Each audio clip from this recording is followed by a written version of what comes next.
Assalamualaikum warahmatullahi wabarakatuh. Selamat pagi anak-anak hebat. Semoga kalian selalu dalam keadaan sehat dan tetap bersemangat dalam pembelajaran hari ini maupun yang akan datang ya. Hari ini sebelum belajar kita berdoa dulu agar apa yang kita pelajari bermanfaat bagi kita dan ilmu yang kita terima menjadi berkah. Bismillahirrahmanirrahim. Rabbi zidni ilman warzuqni fahman waj'alni minas solihin. Amin ya rabbal alamin. Anak-anak, di subtema 1 kita sudah belajar tentang proklamasi kemerdekaan Indonesia dan maknanya bagi bangsa Indonesia.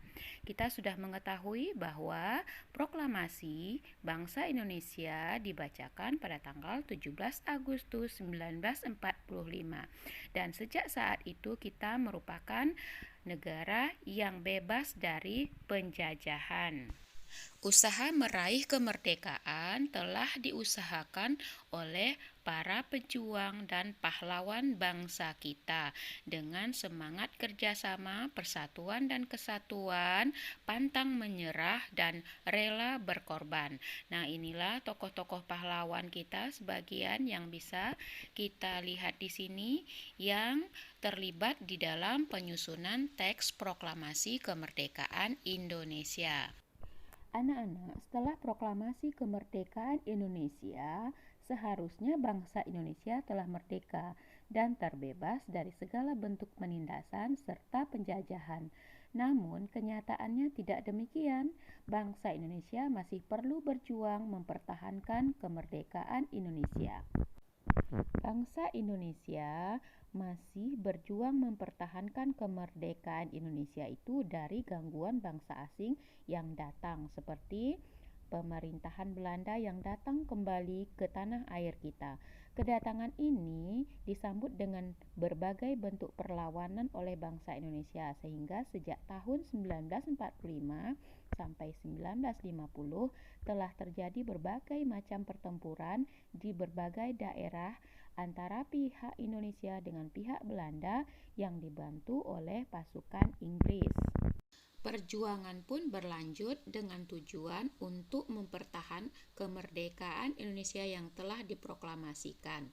Perjuangan tidak lagi bersifat kedaerahan, melainkan bersifat nasional, ya. Pertempuran-pertempuran yang dilakukan sebagai upaya untuk mempertahankan kemerdekaan Indonesia diantaranya adalah pertempuran Medan Area di kota Medan, Sumatera Utara, pertempuran Ambarawa di kota Semarang, Jawa Tengah, Bandung Lautan Api di kota Bandung, dan pertempuran Surabaya. Anak-anak, kerjasama dalam upaya mempertahankan kemerdekaan Indonesia dengan semangat persatuan terus dijaga. Bangsa Indonesia kembali bersatu untuk mempertahankan kemerdekaan dari ancaman bangsa asing. Mereka bekerja sama mengusir bangsa asing yang kembali ingin menguasai negara kita. Anak-anak, karena bangsa Belanda kembali datang ke Indonesia untuk menjajah, maka bangsa Indonesia berjuang untuk mempertahankan kemerdekaan Indonesia yang telah diproklamasikan tanggal 17 Agustus 1945. Nah, pertempuran yang terjadi untuk mempertahankan kemerdekaan Indonesia itu yaitu pertempuran Surabaya, peristiwa Bandung Lautan Api, pertempuran Ambarawa, pertempuran Medan Area, agresi militer pertama, dan agresi militer Belanda yang kedua. Pertempuran yang pertama untuk mempertahankan kemerdekaan Indonesia adalah pertempuran Surabaya. Belanda dan sekutu datang kembali ke Indonesia untuk membebaskan tawanan perang, ya. Hal ini menyebabkan terjadinya pertempuran di Surabaya dan menyebabkan terbunuhnya Jenderal W.S. Malabi dari pihak sekutu. Sehingga Inggris mengeluarkan ultimatum agar semua pemimpin dan rakyat yang bersenjata harus melapor dan meletakkan senjatanya. Rakyat yang melapor dan meletakkan senjata harus menyerahkan diri dengan tangan diangkat. Hal ini membuat rakyat Indonesia di kota Surabaya menjadi marah. Sehingga ultimatum yang dikeluarkan oleh Sekutu dan Nika atau Belanda itu tidak diindahkan alias ditolak. Sehingga tanggal 10 November 1945 terjadilah pertempuran di Surabaya. Ya, kota Surabaya digempur dari laut, udara oleh Sekutu. Banyak pahlawan dan rakyat yang gugur pada pertempuran ini, sehingga peristiwa ini diperingati sebagai Hari Pahlawan.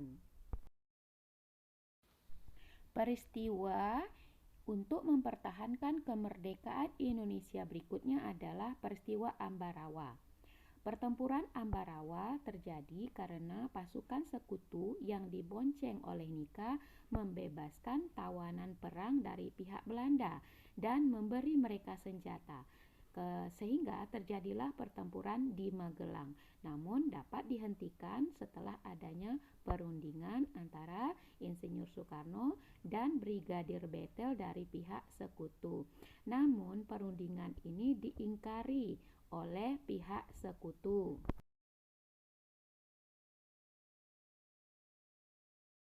Sehingga pada tanggal 12 Desember 1945 pasukan Indonesia dipimpin oleh Kolonel Sudirman menggempur tentara Sekutu dan Nika. Anak-anak, pada pertempuran Ambarawa ini Kolonel Sudirman menggunakan taktik gelar supit urang atau pengepungan rangkap dari kedua sisi sehingga musuh menjadi terkurung. Pertempuran Ambarawa terjadi selama 4 hari dengan berhasilnya membuat Sekutu mundur. Jadi kemenangan berada di pihak bangsa Indonesia. Kemenangan pihak Indonesia ini diabadikan dengan membangun Monumen Palagan Ambarawa dan diperingati sebagai Hari TNI Angkatan Darat. Upaya mempertahankan kemerdekaan Indonesia berikutnya yaitu dengan terjadinya peristiwa Bandung Lautan Api, yaitu peristiwa kebakaran besar di kota Bandung tanggal 23 Maret 1945. Penduduk Bandung membakar rumah mereka untuk mencegah Belanda dan Sekutu menjadikan kota Bandung sebagai markas militernya. Pemimpin pertempuran adalah Muhammad Toha dan Ramdan. Berikutnya adalah pertempuran Medan Area yang terjadi di Sumatera Utara. Pada tanggal 4 Oktober 1945, Ahmad Thohir mempelopori pembentukan Barisan Pemuda Indonesia untuk menggalang pemuda mengambil alih kekuasaan dan senjata dari tangan Jepang. Ya, karena pada waktu itu Jepang baru saja bertekuk lutut pada Sekutu dalam Perang Dunia, sehingga senjata-senjatanya dapat diambil alih oleh bangsa Indonesia.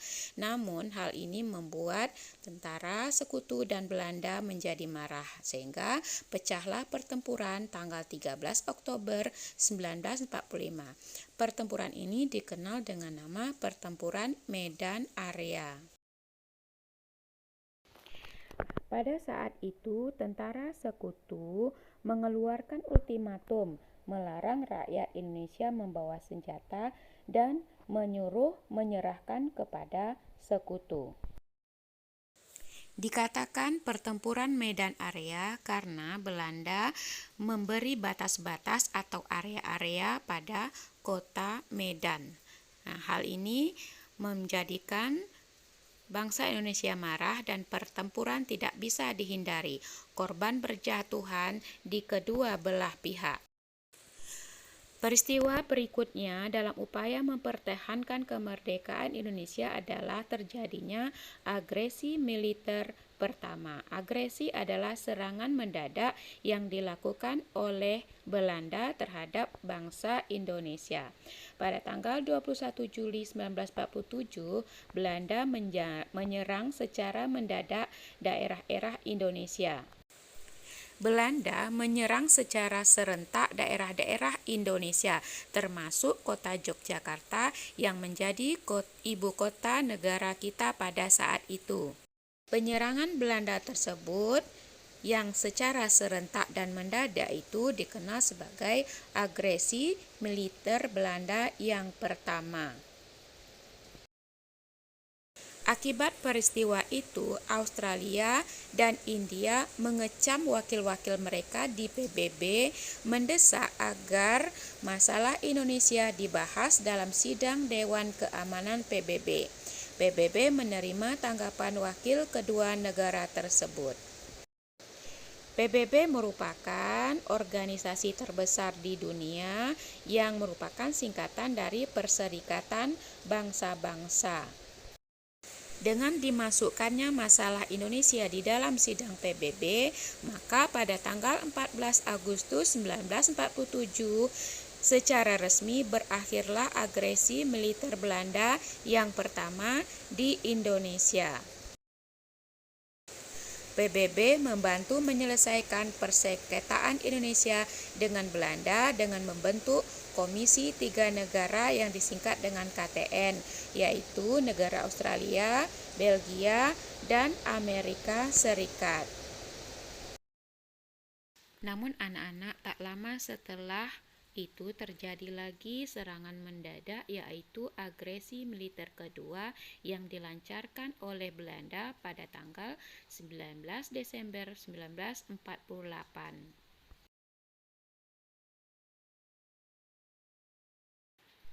Pada agresi itu, Presiden Soekarno, Muhammad Hatta, dan beberapa pejabat ditangkap dan ditawan oleh Belanda. Kemudian Soekarno dibuang di Prapat, Sumatera Utara, dan Muhammad Hatta dibuang ke Pulau Bangka.